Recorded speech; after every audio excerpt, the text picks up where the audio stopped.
Selamat sore, perkenalkan nama saya Mersiana Darniati Murni, mahasiswa jurusan Sosiologi semester 7 kelas B. Pada kesempatan ini, saya akan mereview buku pertama dari mata kuliah Perencanaan dan Kebijakan Sosial, yaitu Kebijakan Kesejahteraan Sosial dan Nilai-nilai yang Mendasari. Istilah kesejahteraan sosial berbicara tentang sifat kolektif masyarakat Amerika Serikat. Warga negara adalah bagian dari banyak sistem, dan sistem itu bergabung menjadi sistem yang lebih besar masyarakat.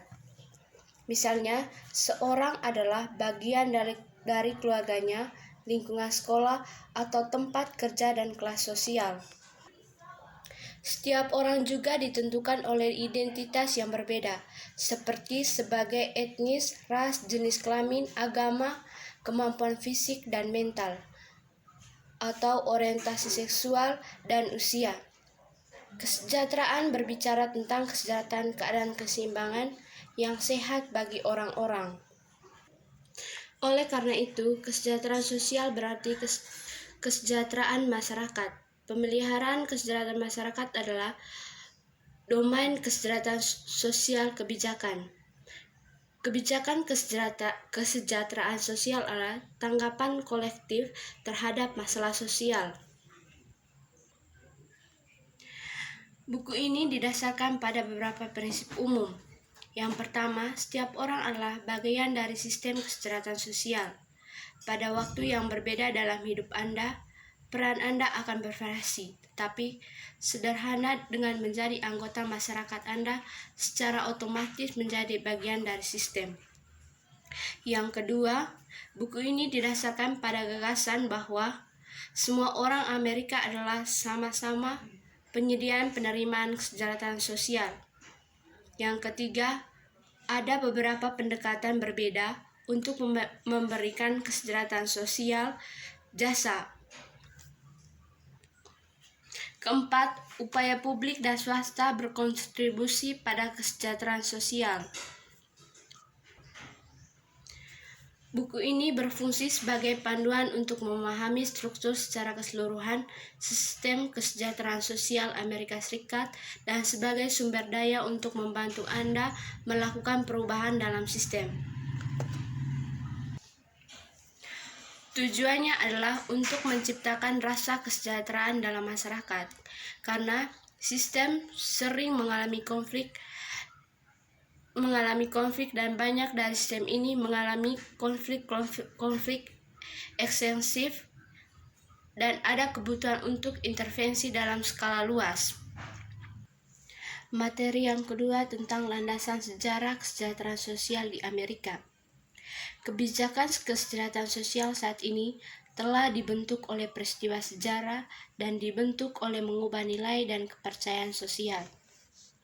Menjelajahi sejarah kebijakan kesejahteraan sosial di Amerika Serikat dapat membantu kita lebih memahami sistem kesejahteraan sosial saat ini. Sistem politik pemerintah yang demokratis bertumbuh pada prinsip atau perwakilan terpilih mereka membuat keputusan kebijakan. Biasanya, mayoritas memutuskan hasil pemilu dan membuat keputusan. Kebijakan kesejahteraan sosial berkembang dengan cara yang mencerminkan budaya mayoritas dan nilai-nilainya. Mayoritas itu biasanya menjadi perhatian mempertahankan status quo daripada mempertaruhkan pergolakan sosial. Contoh upaya untuk mempertahankan status quo dapat dilihat pada perlakuan terhadap perempuan dan kelompok non-dominan. Kebijakan kesejahteraan sosial di negeri ini cenderung menguat etika keluarga tradisional yang membuat wanita tetap di rumah dan membatasi orang dan imigran non-dominan dari partisipasi ekonomi penuh. Intinya, apapun keputusan kebijakan kesejahteraan sosial yang dibuat masa depan, itu memang benar yakin bahwa perubahan akan membangun prestasi dan kegagalan di masa lalu. menjadi siapa untuk berpartisipasi dalam dialog untuk perubahan kebijakan kesejahteraan sosial. Kita benar-benar bisa dan harus belajar dari sejarah. Materi yang ketiga tentang landasan konseptual kebijakan kesejahteraan sosial. Kebijakan kesejahteraan sosial biasanya merupakan puncak dari banyak sosial, politik, dan peristiwa ekonomi. Sebuah kebijakan dibentuk oleh nilai dan kepercayaan pendukungnya dan dipengaruhi oleh kondisi sosial dan ekonomi. Waktu perbuatan kebijakan atau kombinasi dari faktor ini dan faktor lainnya, banyak teori mencoba menjelaskan alasannya kebijakan berkembang seperti itu. Untuk memahami kebijakan kesejahteraan sosial, mahasiswa harus menjadi akrab dengan beberapa ideologi, teori, dan paradigma terbuka. Ini 3 istilah sering digunakan secara bergantian. Namun, untuk tujuan kami mereka memang demikian didefinisikan sebagai berikut. Yang pertama, ideologi adalah gagasan atau badan pemikiran yang menawarkannya bimbingan. Yang kedua, teori adalah sistem ide yang menjelaskan fenomena. Dan yang tiga, paradigma pola atau model yang memberikan kerangka konseptual. Ketiga konsep tersebut saling terkait. Ideologi adalah blok bangunan untuk teori. Paradigma dibangun di atas ideologi dan teori. Adapun teori evolusi sosial sistem kesejahteraan sosial. Kebijakan dan program kesejahteraan sosial di negara ini berkembang dari waktu ke waktu. Beberapa teori telah dikembangkan untuk menjelaskan mengapa sistem kesejahteraan sosial berkembang seperti itu. 6 dari teori ini dibahas di sini. Bagian ini ditutup dengan melihat seberapa tepat teori ini untuk informasi dan era globalisasi ke abad 21. Sekali lagi, perlu diingatkan bahwa tiada teori yang menjelaskan semua kebijakan sosial. Perspektif yang berbeda cocok untuk berbagai masalah yang waktu yang berbeda dalam sejarah kita. Teori yang pertama yaitu social control. Beberapa ahli teori memandang pengembangan kebijakan kesejahteraan sosial sebagai alat social control. Mereka yang memegang kekuasaan menggunakan institusi sistem kesejahteraan sosial untuk mengontrol dan mengarahkan perilaku yang membutuhkan. Yang kedua, teori krisis. Teori krisis menggabungkan elemen kontrol sosial, kekuatan elit, dan ekonomi dalam menjelaskan evolusi kebijakan kesejahteraan sosial. Teori kritis mengkaji sosiologi hidup dengan tujuan mengevaluasi tatanan sosial Amerika Serikat dan cara-cara yang berkuasa dalam dominasi mempengaruhi kehidupan masyarakat. Materi yang selanjutnya itu menganalisis dan meneliti kebijakan kesejahteraan sosial. Secara umum, analisis kebijakan kesejahteraan sosial adalah investigasi dan penyelidikan terhadap sebab dan akibat kebijakan publik. Kebijakan publik adalah istilah umum untuk keputusan hukum dan peraturan yang diajukan oleh badan pengatur. Analisis kebijakan kesejahteraan sosial dilakukan untuk memberikan arahan pembuatan kebijakan dan untuk memberikan solusi untuk masalah sosial. Informasi yang diperoleh melalui analisis kebijakan publik dapat digunakan untuk mengembangkan alternatif kebijakan untuk masa depan, menilai kebijakan yang ada atau sebelumnya, atau menjelaskan masalah publik dan fenomena sosial. Dinamika pengembangan kebijakan kesejahteraan sosial. Seperti yang telah dibahas sebelumnya, nilai dan keyakinan mempengaruhi konten dan struktur kebijakan kesejahteraan sosial. Namun, melihat nilai keyakinan tidak menjelaskan bagaimana kebijakan sebenarnya dikembangkan dan diterapkan. Sejumlah teori mencoba menjelaskan bagian mendapat pengakuan dan menjadi objek perdebatan dan perundang-undangan. Tidak satu pun teori yang terbaik. Namun, ketika teori dipelajari bersama, mereka memberikan kerangka kerja untuk menganalisis sistem kesejahteraan sosial saat ini dan mengapa masalah tertentu penting dibandingkan dengan masalah lain yang diabaikan. Memahami teori-teori ini dan proses pembuatan kebijakan dapat membantu para praktis untuk mengenali peluang untuk mempresentasikan posisi mereka tentang masalah kesejahteraan sosial dan akibatnya mempengaruhi proses pengambilan keputusan kebijakan. Selanjutnya, pengiriman sosial dan layanan kesejahteraan. Profesionalisasi layanan kesejahteraan sosial. Nasionalisasi layanan tidak berkembang sampai tahun 1930-an. Sebelum waktu itu, layanan diberikan dengan cara sedikit demi sedikit. Seringkali, ketika sistem kesejahteraan sosial yang besar dan berlapis-lapis, bentuk bantuan kesejahteraan sosial. Memahami nilai-nilai yang mempengaruhi kebijakan dan teori kesejahteraan sosial tentang bagaimana sistem kesejahteraan sosial berkembang diperlukan persiapan untuk menganalisis menyewa kebijakan dan mempengaruhi perbuatan kebijakan baru. Di bagian selanjutnya dari ini, istilah yang digunakan untuk menggambar jenis layanan kesejahteraan sosial didefinisikan. Sistem kesejahteraan sosial menawarkan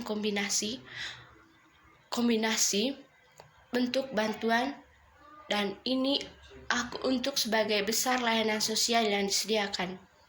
Bentuk bantuan apa yang digunakan berdasarkan nilai-nilai yang dipegang oleh orang-orang yang bertanggung jawab untuk membentuk kebijakan kesejahteraan. Pembangunan ekonomi adalah bentuk investasi sosial yang dirancang khusus untuk meningkatkan pertumbuhan ekonomi komunitas dan individu. Bentuk kebijakan ini pendekatan meningkatkan pertumbuhan komunitas dan individu, termasuk pembuatan zona perusahaan. Pemerintah memberikan pajak insentif bagi industri swasta untuk mengembangkan daerah perkotaan tertentu, yang pada gilirannya menciptakan lapangan kerja bagi penduduk lokal. Yang berikutnya, keadilan sosial dan hak-hak sipil. Hak sipil adalah hak yang menjadi hak orang karena mereka adalah anggota masyarakat. Hak seringkali dijamin dan dilindungi melalui hukum, sumber daya, dan layanan. Di sisi lain, layanan kesejahteraan sosial juga tersedia hanya jika disanggup oleh mayoritas pemilih. Hak sipil dilindung dan dijamin oleh hukum, sedangkan layanan kesejahteraan sosial dibuat dan dibagikan sesuai dengan keputusan pembuatan kebijakan.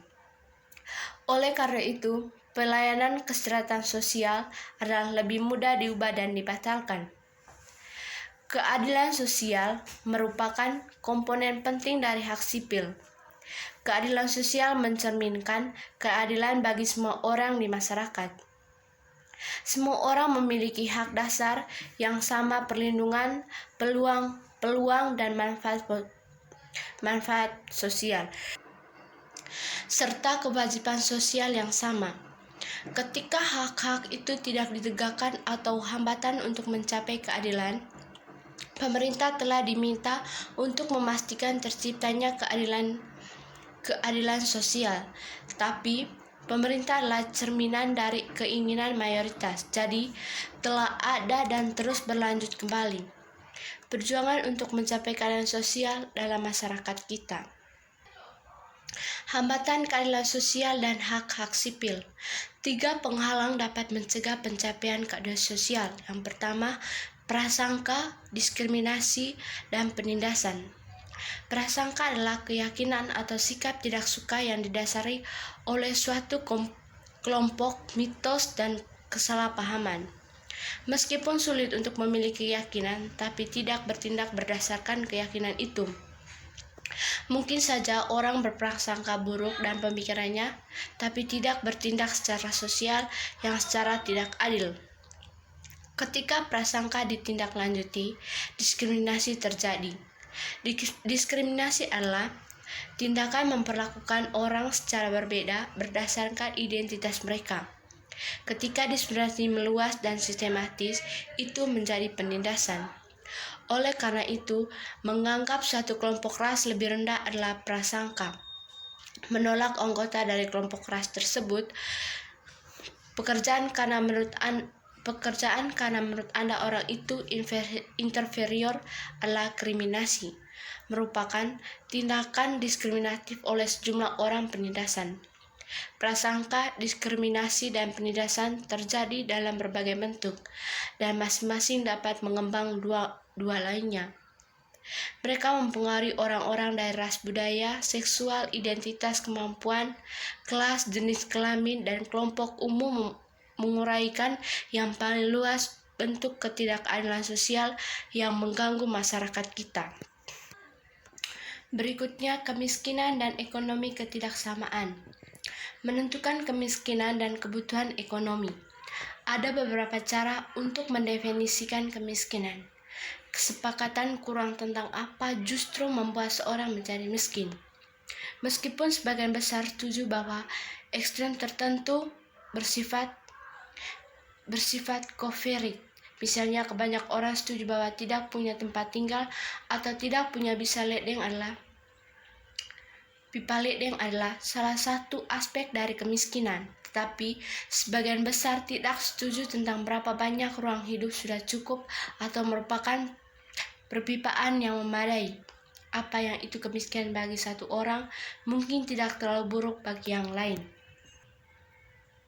Ada dua ukuran kemiskinan, yang pertama absolut dan yang kedua relatif. Ukuran absolut kemiskinan menggunakan jumlah yang tetap dan telah ditentukan sebelumnya di bawah orang-orang yang didefinisikan sebagai miskin. Ukuran relatif kemiskinan menggunakan standar sosial untuk menilai minimal dibutuhkan untuk situasi kehidupan yang wajar, dan apapun yang kurang dari standar itu dianggap miskin. Di Amerika Serikat, ukuran kemiskinan absolut digunakan. Ukuran absolut kemiskinan yang digunakan saat ini dikembang pada 1960-an sebagai poverty muncul sebagai masalah sosial yang penting. Badan-badan pemerintah bergulat dan berbagai cara mendefinisikan, menilai, dan menanggapinya. Yang berikut ekonomi, ketenagakerjaan, dan anggaran dan pajak. Perbedaan ideologi antara kerja sosial dan ekonomi. Ada 3 perbedaan ideologis mendasar antara pekerjaan sosial dan ekonomis. Yang pertama adalah penekanan pada persaingan untuk mendapatkan sumber daya. Yayasan ekonomi adalah pasar yang kompetitif di mana mereka memiliki paling banyak untuk menawarkan dapat mengalah semua yang lain. Pelayanan kesehatan sosial dirancang untuk meminimalkan distribusi kompetitif yang ekstrim. Perbedaan kedua adalah penekanan pada biaya analisis manfaat. Ekonomi berkaitan dengan menemukan cara yang paling murah menghasilkan hasil terbaik. Pekerjaan kesehatan sosial peduli dengan yang terbaik, cara membantu orang mengatasi atau beradaptasi dan dengan metode menghasilkan lingkungan perubahan tal. Perbedaan ketiga adalah penggunaan perhitungan matematis dan kriteria konkret untuk menjelaskan sosial dan perilaku manusia di bidang ekonomi, yang bertentangan dengan penggunaan studi kasus dan praktik pengalaman untuk membantu analisis perilaku dalam pekerjaan sosial. Perbedaan ini bisa menyebabkan untuk konflik antara ideologi ekonomi dan pekerjaan sosial.